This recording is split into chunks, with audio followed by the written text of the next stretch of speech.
The ambush at Epsilon Ridge, the cargo run commander Sarah Voss stood on the bridge of the Iron Promise, watching the stars streak past in the perpetual light show of faster-than-light travel. The cargo hauler was nothing special. No weapons, no armor. Just 3 massive cargo holds filled with medical supplies, food synthesizers, and water purification units bound for the struggling colonies on Epsilon Ridge.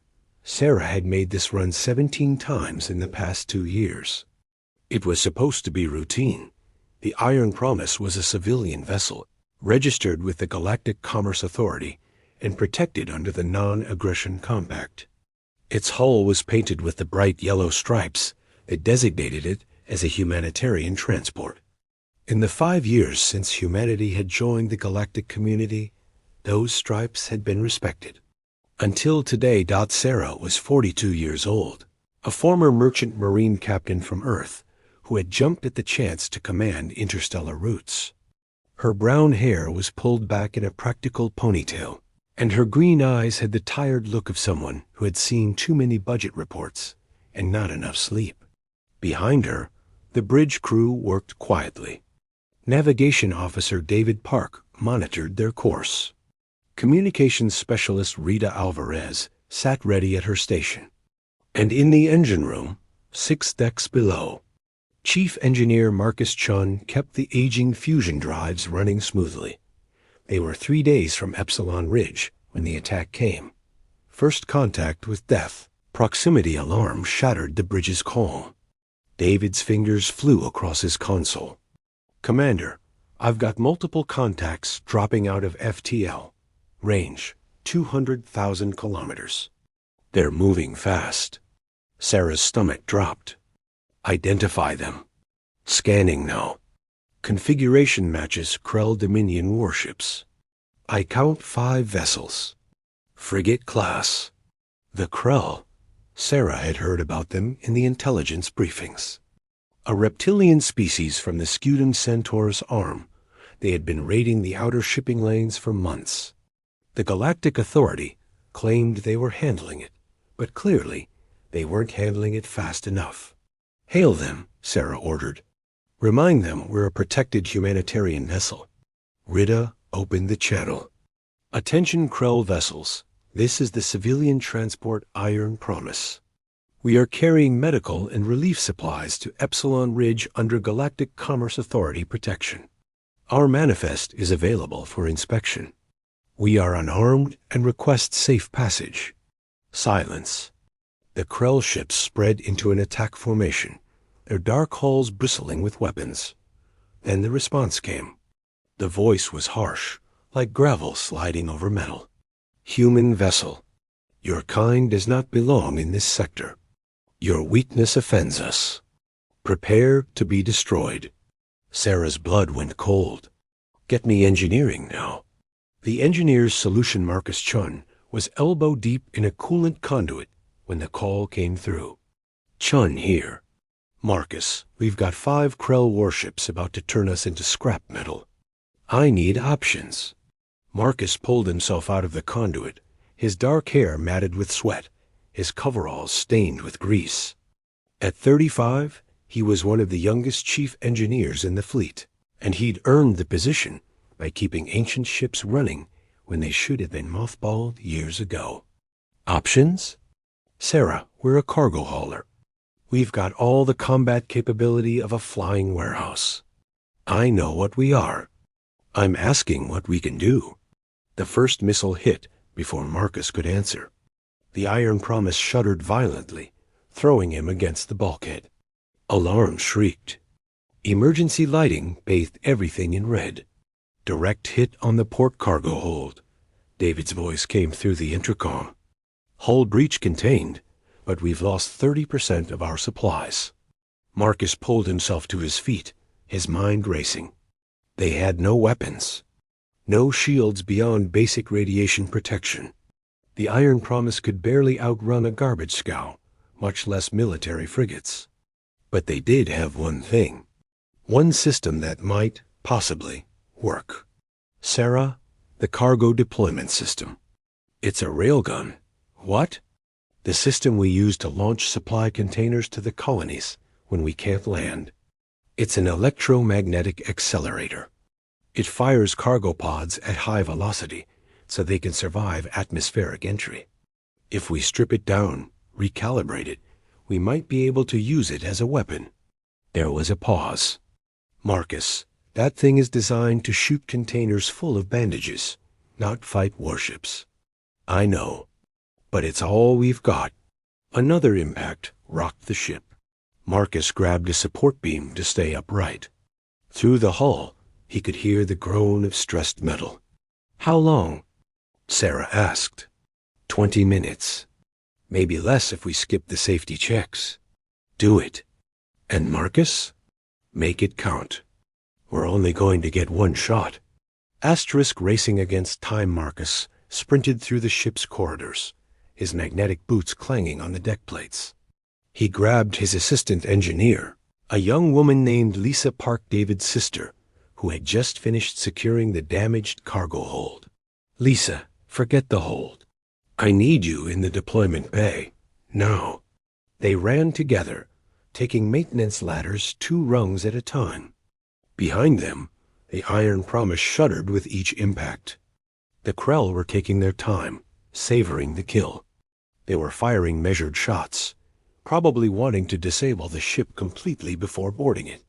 The cargo deployment system sat in the dorsal section of the ship, a long electromagnetic barrel designed to launch standardized cargo pods. It was simple technology, reliable and cheap. Marcus had used it dozens of times, but he had never tried to turn it into a weapon. Lisa pulled up the system diagnostics on her tablet. Marcus, the power requirements alone will drain our reactor. We'll be dead in space. We're already dead if we don't try. Marcus opened the primary access panel, exposing the maze of power conduits and magnetic coils inside. Reroute all available power. Life support, artificial gravity, everything except essential bridge functions. That's insane. I know. Do it anyway. They worked with desperate speed. Marcus bypassed the safety interlocks that prevented the system from overloading. He recalibrated the magnetic field generators to maximum output. Lisa rerouted power feeds, her fingers flying over haptic controls. Around them, the lights dimmed as the ship's power grid reorganized itself. On the bridge, Sarah watched the Krell ships close in. They were circling now, predators enjoying the hunt. Her crew worked in silence, their faces pale but determined. These were civilians, not soldiers. But they were human, and humans didn't give up. Marcus' status? Almost there. I need 3 more minutes. We don't have 3 minutes.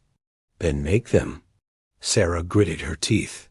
Rita, open a channel to the Krell. All frequencies. The harsh voice returned. You wish to beg, human? No, Sarah said quietly. I wanted to tell you something. We've been in space for less than a century. We're new here, inexperienced, and you're right, we look weak. She paused. But humans didn't survive on a death world for 200,000 years by giving up when things got hard. You want to kill us? Come try. She cut the channel. On the tactical display, the Krell ships accelerated. Moving in for the final strike dot in the deployment bay, Marcus slammed the last power coupling into place. Sarah, we're ready. Fire solution? Loading now. But Commander, I've never done this before. The targeting system isn't designed for combat. I can't guarantee accuracy. Sarah's voice was steady. Then we'd better get lucky. She looked at the tactical display, at the lead Krell frigate bearing down on them, at the 5 ships that thought humanity was just another weak species to be crushed. Target the lead ship, Sarah ordered. Maximum power. Fire when ready. Marcus's hand hovered over the control. Around him, the deployment bay hummed with barely contained energy. The magnetic coils glowed white-hot. Every system on the Iron Promise was screaming in protest. Firing, Marcus said dot, and the railgun spoke. Asterisk. The shot that changed everything, the moment of truth. Tungsten steel cargo pod shot down the electromagnetic barrel at a velocity that made physics scream. Marcus had stripped away every safety protocol, every limiter, every careful regulation that kept the deployment system from tearing itself apart. The magnetic coils superheated instantly, glowing like captured stars. The ship's entire power grid dimmed to near darkness as every available electron was channeled into that single, desperate shot. The pod left the barrel at 47,000 meters per second. 15% the speed of light. It was a chunk of metal the size of a small car, moving fast enough to punch through a planet's crust dot in the deployment bay. Marcus was thrown backward as the recoil hammered through the ship's frame. Warning klaxons shrieked. Coolant lines burst, spraying superheated gas. Lisa grabbed onto a support beam, her eyes wide with shock. The entire dorsal section of the Iron Promise groaned like a wounded beast. On the bridge, Sarah watched the tactical display with held breath. The projectile was moving so fast that the sensors could barely track it. A straight line of devastation, cutting through the darkness between them and the Krell fleet. The lead Krell frigate never saw it coming got thunder in the yaw. Void the cargo pod hit the Krell warship dead center, punching through its forward shields like they were made of paper. The kinetic energy was astronomical. When that much mass moving that fast encounters solid matter, the laws of physics become weapons of mass destruction. The frigate's hull vaporized on contact. The pod continued through the ship, turning everything in its path into superheated plasma. It passed through 3 decks, the engine room, the reactor core, and out the other side in less than 1/10 of a second. Behind it, the frigate came apart like a flower blooming in fast forward. The reactor lost containment. Fusion fire bloomed in the darkness, a miniature sun that consumed what remained of the Krell warship. The explosion was visible across half the system. A sphere of white-hot plasma expanded outward, carrying debris and the remains of 200 Krell warriors into the eternal dark. On the Iron Promise, the bridge crew stood in stunned silence. David's hands were frozen over his console. Rita's mouth hung open. Sarah herself couldn't quite believe what she was seeing on the tactical display. Did we ... David's voice cracked. Did we just destroy a Krell warship? Yes, Sarah whispered. Then louder. Yes, we did. In the deployment bay, Marcus pulled himself to his feet, coughing through the smoke. The barrel was slag. The magnetic coils had melted into twisted metal sculptures. Half the deployment system was on fire. But they were alive.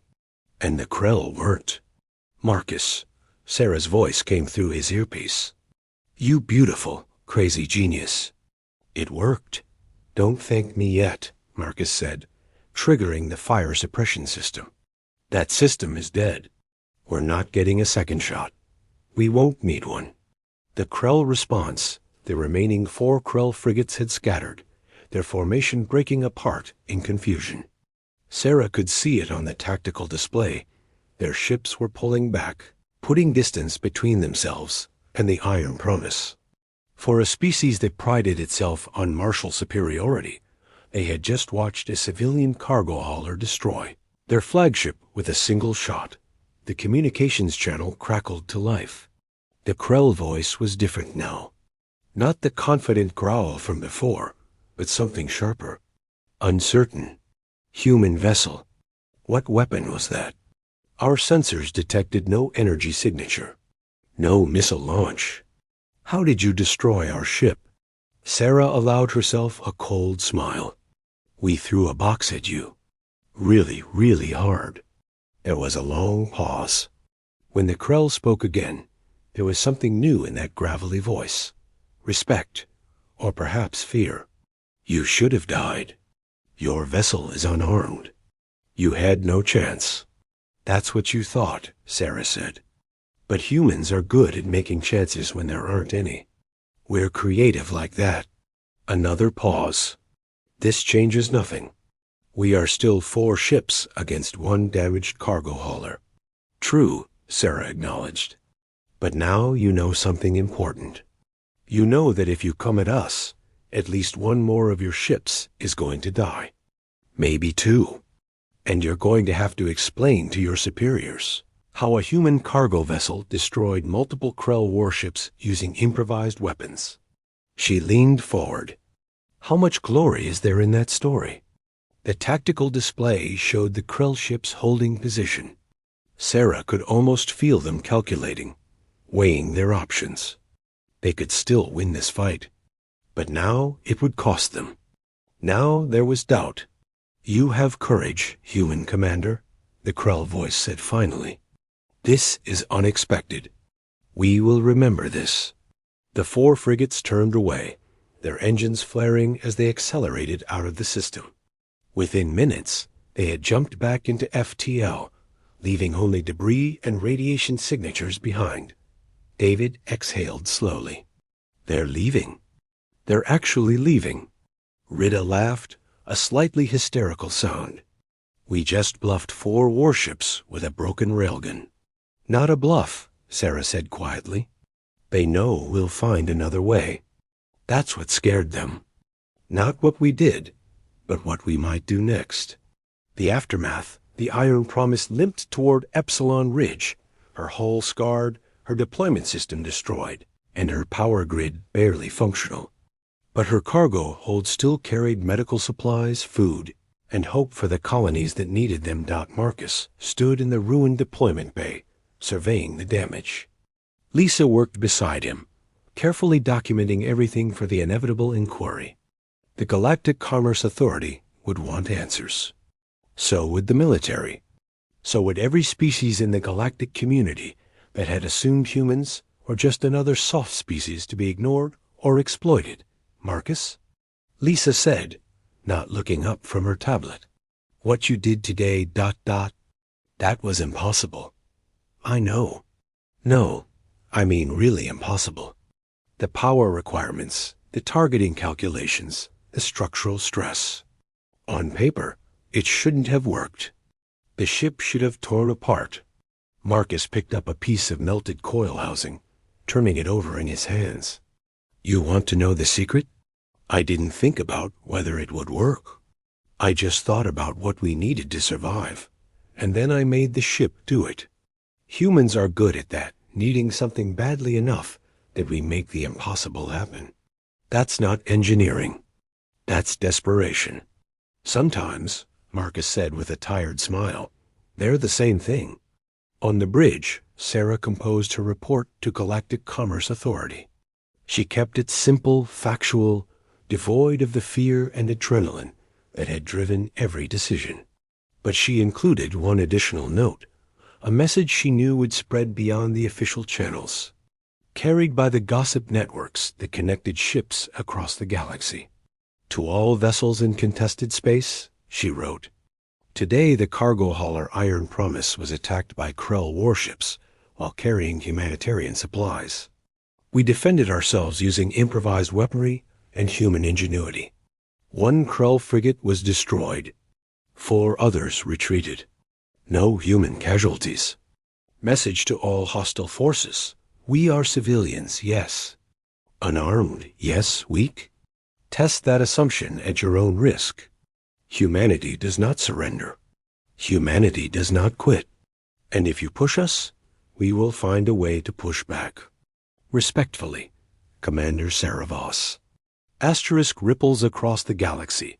The news spread like wildfire through the galactic networks. A human cargo ship had destroyed a Krell warship. Not with military weapons, not with advanced technology, but with a cargo launcher and pure determination. The story grew with each retelling. Some species laughed. Others took notes. The Krell Dominion remained silent, but their raids on human shipping lanes stopped completely. 3 weeks later, Sarah received a message from Earth. The video showed Admiral James Rodriguez, commander of humanity's small but growing space fleet. His weathered face filled the screen. Commander Voss, I've read your report 3 times. My engineering staff tells me what you did was impossible. My tactical officers say it was suicide. And yet here you are, alive, with your cargo delivered and a dead Krell warship in your wake." He paused. "Humanity has been in space for less than a century. We're learning the rules, understanding our place in this galactic community. But today, you reminded everyone of something important. You reminded them that humans don't follow the rules when the rules say we should die.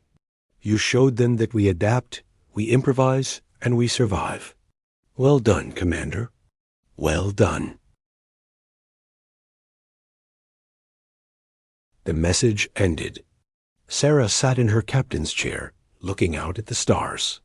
Somewhere out there, the Krell were licking their wounds and reevaluating their assessment of humanity.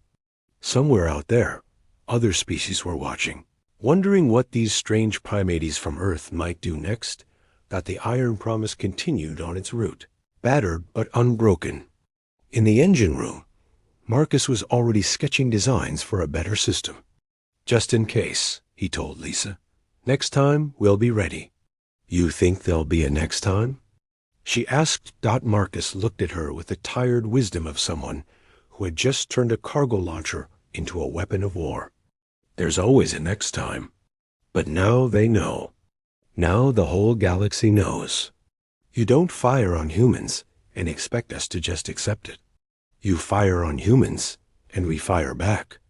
With whatever we have, whatever we can build, whatever we can imagine. That's who we are. That's what makes us human." And in the cold mathematics of galactic politics that changed everything, asterisk,